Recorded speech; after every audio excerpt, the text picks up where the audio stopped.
Ladies and gentlemen, we are back. I'm Ken Van Wagen. I'm Cooper Kelsey. And this is Beyond Game Time. Roll that intro, Coop. Let's roll it.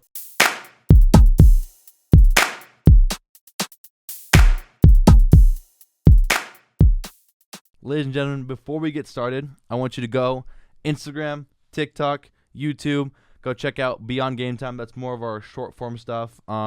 If you want to see us like full video thing, that's also on YouTube. But for TikTok, Instagram, all that fun stuff, beyond.gametime to see that short form stuff. And today, let's just start with college football top 10. Coop, you're first. Dude, what a crazy week of college football. Absolutely. Like, obviously, there's going to be a lot of changes. Yeah. Oregon just bounced back. That made me happy. 750 all-purpose. It was like 450 rushing yards alone. It was insane. Like, all four of the backs, that's that depth that we were talking about. Yeah. I'm pretty sure 4 of our 7 backs got over 100 yards. Absolutely insane. So, I think that's what, again, starting off with that. But yeah. into the top 10, I'm going to go 10-1. Yep. Vandy is in my top 10, and they absolutely deserve to be here. I cannot put LSU in this top 10. Mm-hmm. Neither can I put Tennessee. I could have put Tennessee, to be honest with you, but Vandy is playing at such a high level right now. Diego Pavia is making a case for Heisman. It may be a shortcoming, but I still think he's got a case for the Heisman. The run game is there. The defense is there. They've been finding ways to make wins. At my number 9 spot, I could not come upon myself to drop them outside of the top 10 because they're still a top 10 football team. Yeah. Texas Tech. Okay. I know that they lost to ASU, but ASU is a sleeper in the Big 12. Yeah. Their only loss this year is to Mississippi State and Utah. Mm-hmm. So Mississippi State, SEC team, it's hard to win in the SEC at the SEC. Absolutely. And then Utah just ran all over them. Yeah. It happens. Everyone has that game. And I think this is that game for Texas Tech. They had a lot of turnovers. Mm-hmm. I want to say they had 4 turnovers it was, or something like that. And that's what killed him in the end. Will Hammond ended up starting this game and played all the way through. Yep. They had a shot in the end to win it. Arizona State's defense just held through. At my number 8 spot, I have Miami. Mm-hmm. I still don't think you can drop them outside the top 10. No, not They're at all. still a top 10 college football team. Louisville is cracked back into the top 25. You have losses within the season, like we were talking about with Indiana and Oregon. Yeah. You want those losses to come sooner in the season rather than later.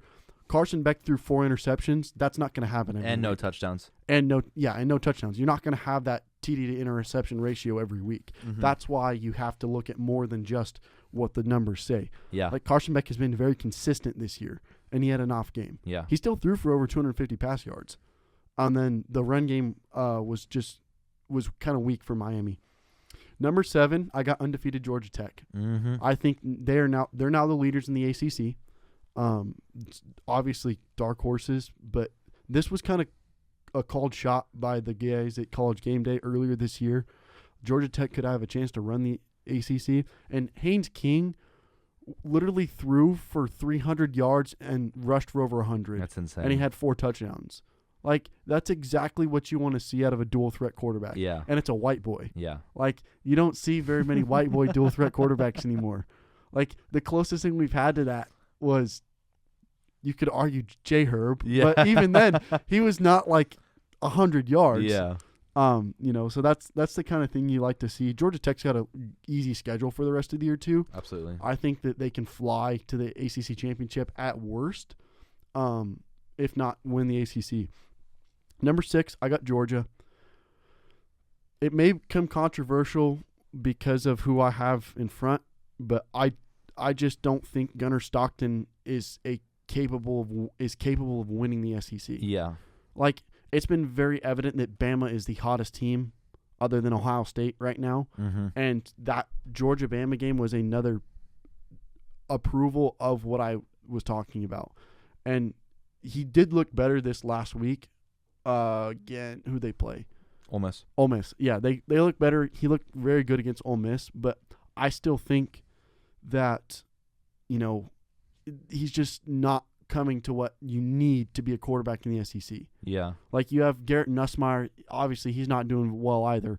Now everyone was high on him at the beginning of the year. Same thing with Gunnar Stockton. Yeah. Like, you have to be able to throw the ball and throw it consistently and not have turnovers. And he's created a lot of turnovers, mental mistakes. I have Oregon at 5. some people are going to argue bias, but no. Oregon's a better football team than Georgia at this moment in time. You go look at Joel Klatt. You go look at any other college football like rankings, talk shows, whatever it is. Oregon, most people will agree with me that Oregon is a better team than Georgia. Again, you lose to top teams, it should not have an effect on anyone. Yeah. And Dan Lanning made that clear. Yeah. Go to the doctor. Absolutely. And what did we do? We ran for 400 yards over Rutgers and put up 42 points in the first half. Absolutely. Just like Oklahoma State. Yeah. Like, that's what you need to have happen if you're going to win in December. Number 4, I have A&M. Again, they're finding ways to win close games. Yeah. And that's going to have to work. Mm-hmm. I don't know what else to put it. I think they had an off week, but I feel like they played against Arkansas. oh no, you're right. It was like 45-42. It was a close game against Arkansas. Yeah. But again, they're finding ways to win close games.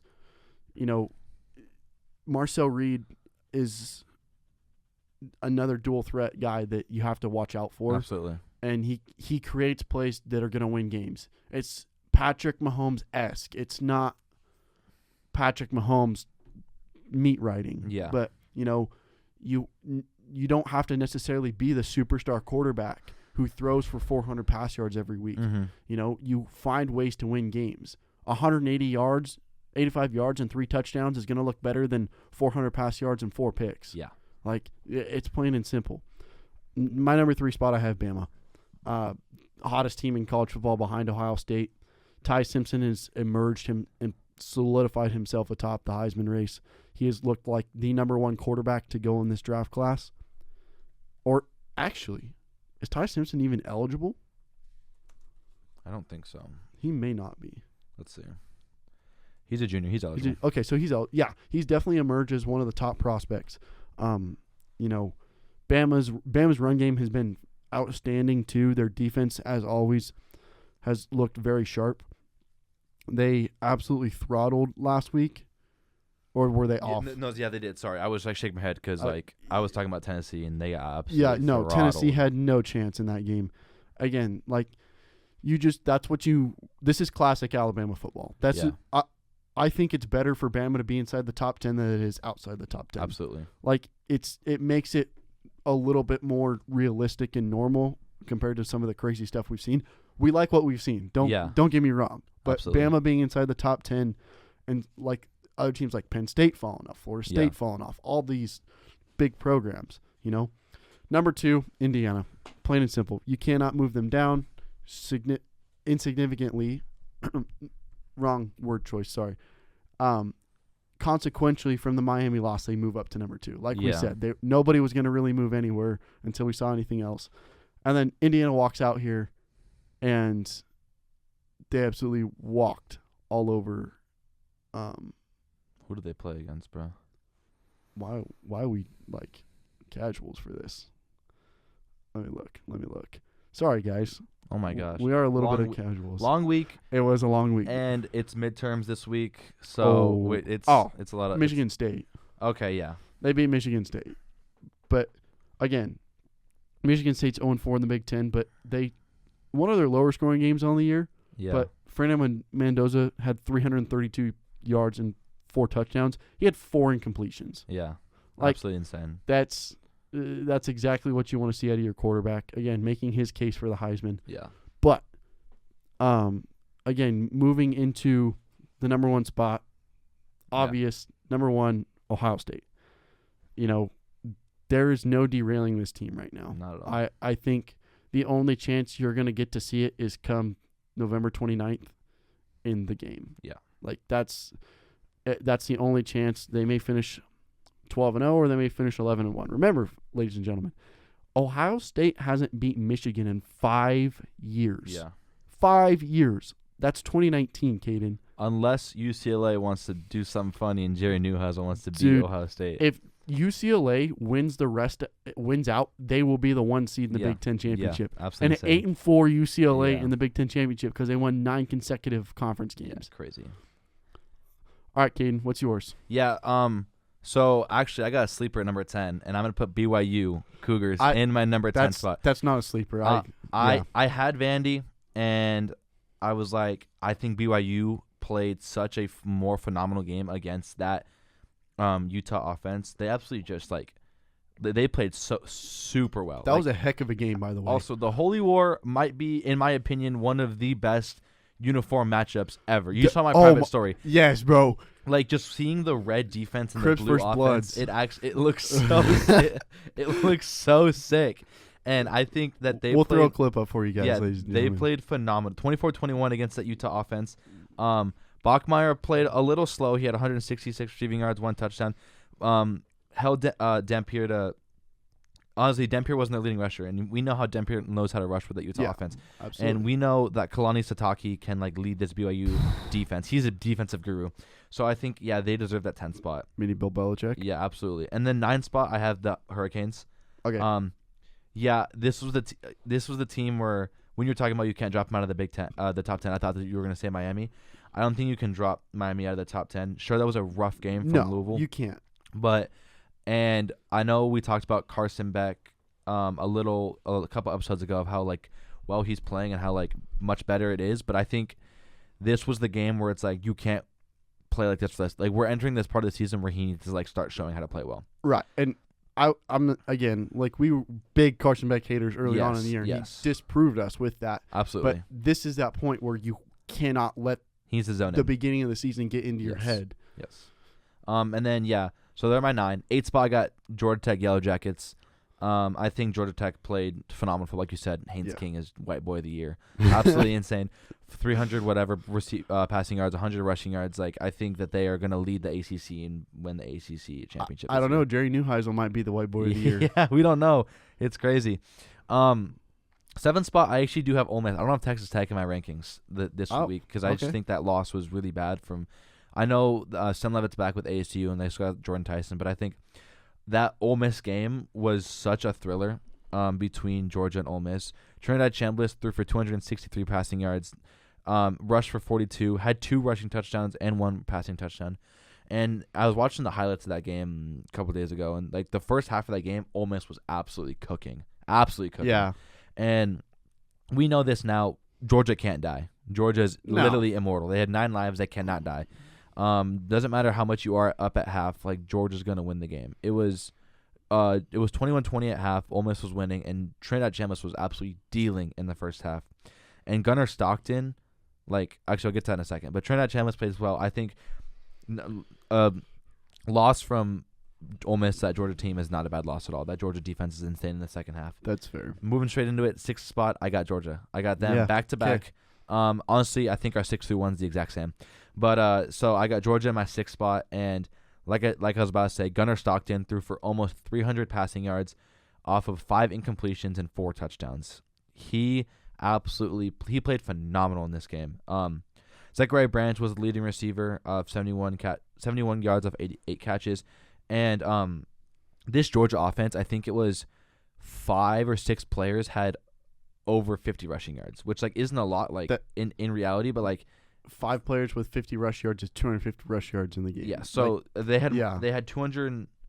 Hold on. 1, 2, 3. Oh, sorry, it was just 3.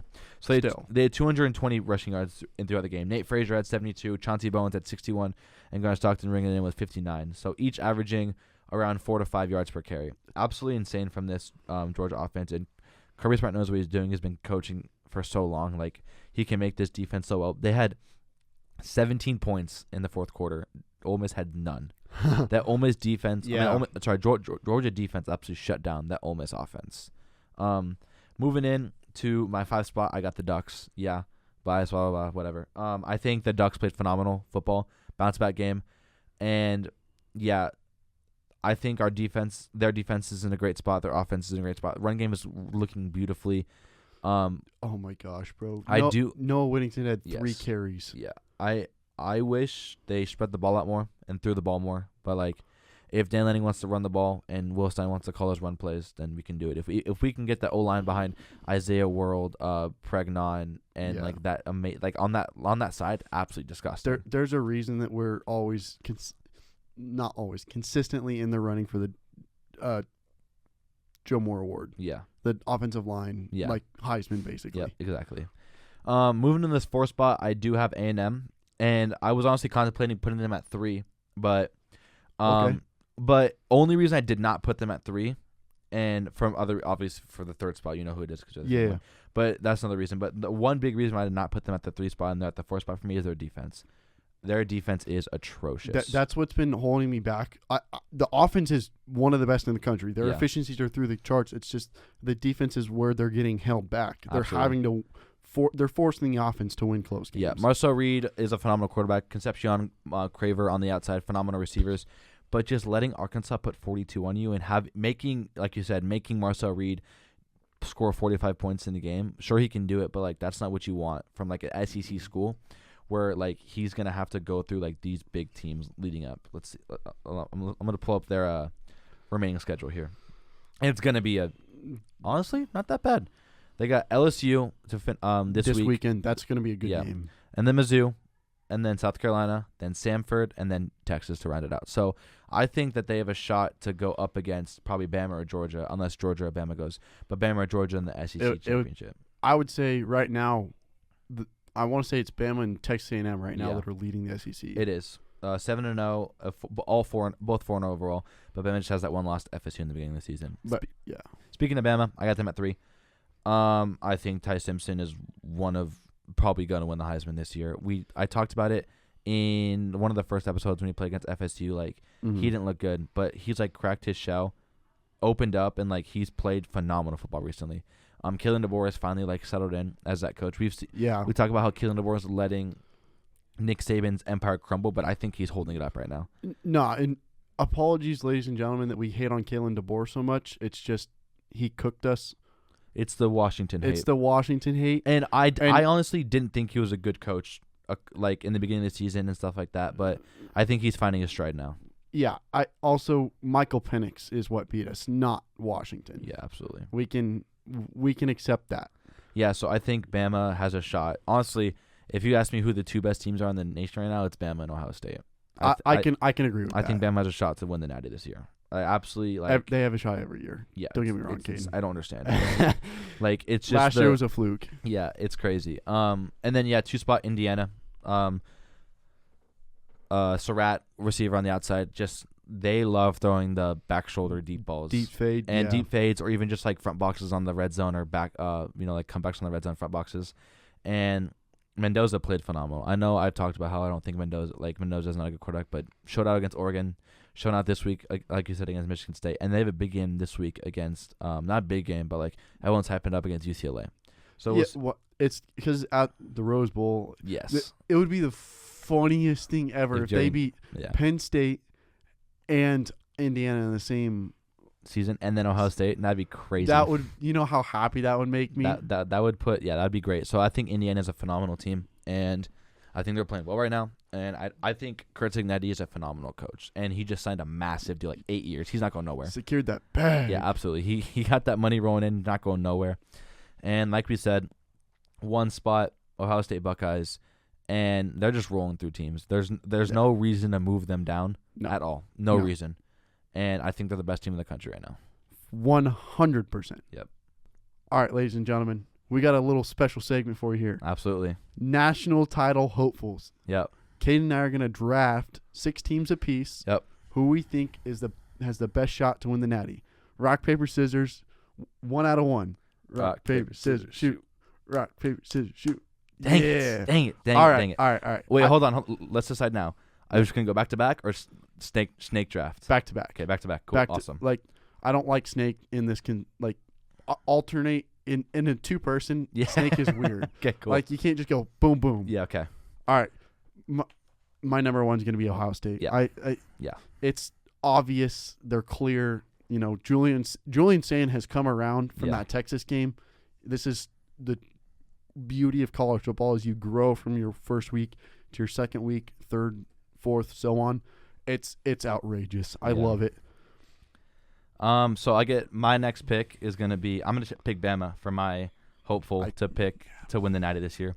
Like I said, literally 5 seconds ago, I think Ty Simpson's a phenomenal quarterback. Kalen DeBoer is finding his stride, and I think if they can stretch the ball out to Ryan Williams so much more, like they do it, but he just has the tendency to drop the ball a lot. So just stretching it out with Ryan Williams will make their offense fly even more. So I'm going to go Bama as my first pick. I got to go Oregon as my second pick. Okay. I think that there's a reality. I'm looking at the other teams that are in that top 10. Yeah. The third best chance behind Bama is Oregon. Okay. Because Georgia is going to have to play multiple road games. Yeah. Or at least one road game. And then Texas A&M is going to have to play a road game. Yeah. Because of the way that it's actually with the new reconstruction, they would play a home. It's straight seating. It's straight seating now, which is, make adjustments. Yeah. It is what it is. Well, we adapt. I still think if Oregon gets to December, they beat Ohio State in the Big Ten championship. It's gonna set them up for a chance. Okay. My second, I'm gonna pick Indiana. That's fair. I was honestly stuck between them or another team, but I think Indiana has the chance to. Right now, it's set like them play against Ohio State in the Big Ten championship. So, and then obviously we've seen teams who's the Big Ten championship go far in the CFB like we saw last year. So, I think Kurt Signetti can get his team focused, can get Surratt focused on the outside, and with Fernando Mendoza. So I think that they are like the fourth best, I guess. Second in my opinion. Well, not even, but it's not necessarily fourth best. But this is who we think. Yeah. So my pick is going to be Indiana. All right, my third pick. This is hard for me because I'm not trying to pick multiple SEC teams, but I think A&M has the third best chance. As long as their defense comes around by December, the game against Texas in November is going to tell me a lot of where this team stands and if they're going to be able to win in December. Because right now they're set up regardless to either win the SEC against over Bama, or they'll have a home game at Kyle Field, which we all know how that goes. Yeah, absolutely. And 12th man goes crazy there. With the whole seeding right now, they're going to be either have a first round bye or a home game, and then should be a relatively easy path for them. All right. My pick is going to be Georgia. Like we just said, I know it sucks picking like SEC schools, but like that's just how the path is. That's how the path is paved here. We got like literally in the top 10 of the actual AP poll, it's 2 Big Ten teams or 3 Big Ten teams, and then 1, 2, 3, SEC 4, teams. 5 SEC teams, and then the rest are ACC. So I think that Georgia has the best shot, like obviously based on people who have been drafted. Nate Frazier's a phenomenal running back. They absolutely hammered the run game, like we said, against that Ole Miss defense. Ole Miss defense is a little shaky. Not the best defense in the SEC, obviously. That's a little shaky defense. But Gunnar Stockton's finding a stride. He's absolutely dealing right now with Zachariah Branch. And I think that this defense is just so good. So I think Georgia's going to be my pick. Yeah. I think for me, we're on 4. Pick 4. Yeah. I have to go with Miami. I know that they're now 1-1 in conference play, but their schedule for the rest of the year, if they lose a game, obviously they'll be eliminated, but there's no reason. They have Stanford, SMU, Syracuse, NC State, Virginia Tech, and Pitt. Yeah. Like they have an easy schedule, and then if they get to the ACC championship, that's the only chance that they'll have to lose another game. And even then, if they're back up into the top 5 by then and they lose, they won't drop outside of that top 12, I don't think. So I Carson Beck will come around. Again, as he's grown on me, this game was a fluke. You're not going to throw for 270 yards, 4 picks, and no touchdowns. Yeah. So that's my 4th pick. Okay. This is when it gets hard. It is when it gets hard. My 4th pick is going to be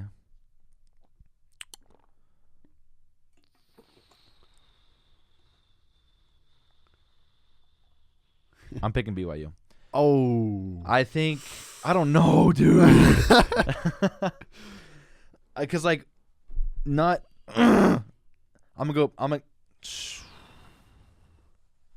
Ladies and gentlemen, this is why it's hard. You know what? Oh, never mind. For the memes. I was actually gonna pick Oklahoma. What? Yeah, but then I looked at their schedule, are you talking about? Well, just because I didn't know if their schedule was going to be easier. Because I was Okay. in the instantly BYU, right? But then I see that they play against Texas Tech in 2 weeks, and I think if they lose to Texas Tech, it's. But I honestly, I'm picking BYU. Okay. Just because I think they're going to get straight seeding, automatic bid, blah blah blah. However, it's going to work this year.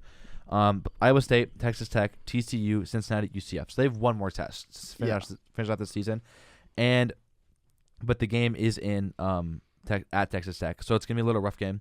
But I do think that BYU has a chance to make a run here. Yes, obviously we've picked 7 other teams above BYU, so this is where it gets. This is like when you're drafting a fantasy and you're like just picking a defense. You know what I mean? So I do think BYU has a shot, obviously, to win the Big 12 championship and then go far in the Natty towards the Natty. Yeah. Here's my predicament. We hate on Notre Dame. We hate on Notre Dame, but they pay their way into this thing. I was literally talking to Colby Majeski about this, my boy, big Detroit delusional fan. I'm just kidding, Colby. I was literally talking about this today. I was like, I don't think Notre Dame is as good as they are last year. But if you're gonna pick Notre Dame, they're not. Notre Dame. I'm trying to not pick them because we hate them, but at the same time, there's no way they lose another game. Yeah, no, not at all. Maybe to Nate. That would be awesome if they lost to Navy, but I doubt they will. Do they have a bye week? They're on a bye this week. Okay, cool. And I don't know. I want to go pick Notre Dame but I don't think they have the fifth bet, like my fifth best. Yeah. I have to go Georgia Tech. Their only other chance to lose is against Georgia. Yeah. That's their last game of the year, and I think they'll be right where they're at, and if they lose and they keep it close, they won't move. Yeah, absolutely. I think Georgia Tech, Haynes King for Heisman, ladies and gentlemen. Let's get a white boy to win the Heisman again. Like, is Baker the last white boy to win a Heisman? Probably.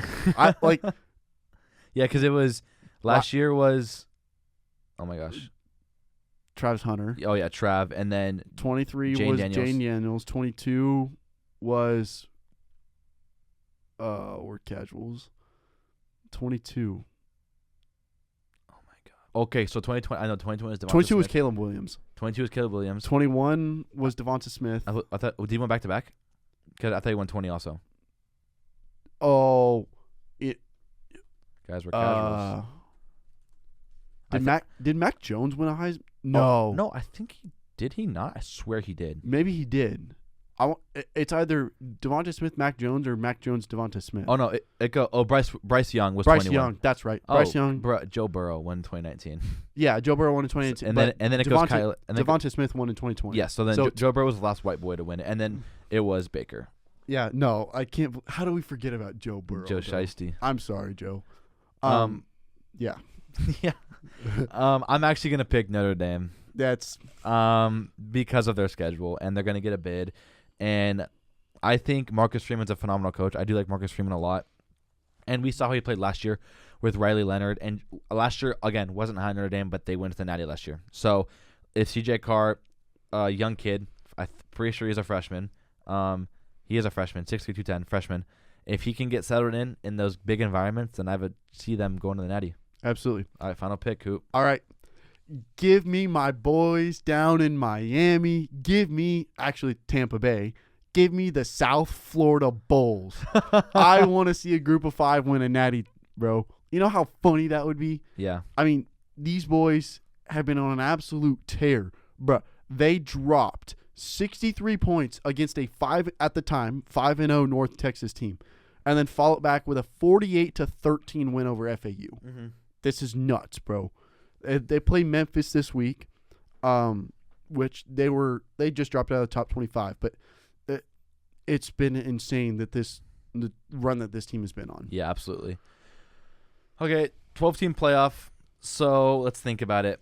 We got Ohio State, Indiana, Oregon, Texas A&M, Alabama, and Georgia. That's 6 teams, plus a group of 5 team, which is going to be South Florida, plus Notre Dame. So we're at 8. Ole Miss. I think I'm just going to pick Ole Miss. Because I was looking at the teams that are left. No Vandy? No. Oh, I'm not high on Vandy. I was looking at the teams that are left. Come on. They're 6-1, and they have an easy schedule to finish out this season. They do have an easy Their defense schedule. is rough. But playing against Oklahoma this week at 9 a.m. on ABC. Defense is rough, but Oklahoma's offense is shaky. John Mateer has that big hand injury, like it was last year when Curtis Rourke got that hand injury. Indiana was never the same. Indiana was absolutely never the same. No. So I think John Mateer is going to still come back shaky from that hand injury, and it's going to be a shaky offense versus a shaky defense, but a stellar defense versus a stellar offense from the Ole Miss offense. It's going to be a shootout. So if Ole Miss can win that game, they go South Carolina, which I'm sorry, Braden, they aren't the best this year. They are not a bad football team. Their schedulers screwed them. Yeah, absolutely. And then why are SEC teams playing against the Citadel? Why are they playing against the Citadel? November. November 8th, and they're playing against the Citadel? Like, what are we doing? Give them another SEC team. Put them up against Vandy. Put them up. Who's Vandy playing on November 8th? Auburn.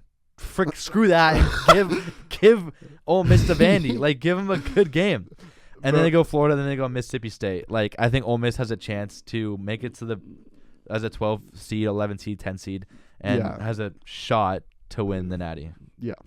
Ladies and gentlemen, that'll do it for this week's episode. I'm Kane Van Wagen. I'm Cooper Kelsey. And I'm going to close out with a quick prayer. So you bow your heads and close your eyes. Dear Lord, we say it all the time, but thank you for giving us opportunity, Lord. Not even this opportunity for the podcast, Lord, but the opportunity you've given us to start doing Lopes hockey, Lord. Yes, Lord. Pray that you've given this opportunity for us to get into the world of sports broadcasting, get our foot in the door, and just have that amazing position with the Lopes hockey team. I pray that the people that are listening to this, Lord, that they can go to the light and see you, Lord. I pray that we can shine their light, like it says Matthew 5:16, Lord, to shine the light and to show others who Jesus Christ is, Lord. I pray that we can be that light to them, and the people around them can see that the light of Jesus is in them, and they can follow you. In Jesus' name, amen. Amen. Later. Tune in tonight when this releases. Absolutely. Saturday. Lopes hockey takes on Colorado at University of Colorado Boulder. Yep. The Buffs. Boulder. They play tonight at 7:15. Puck drop. AZI's Peoria puck drop or Black Dog Hockey to listen to me and Coop talk. Or YouTube, because Ian's setting up. Are we going to set it up to YouTube? I think it's for a different. Tune in for a YouTube one. It's going to be a different one, but tune in for a YouTube one. Yes, sir. Black Dog Hockey. It's premium content, but you should pay and listen to us talk. Do so. All right. Catch y'all later. Later, y'all.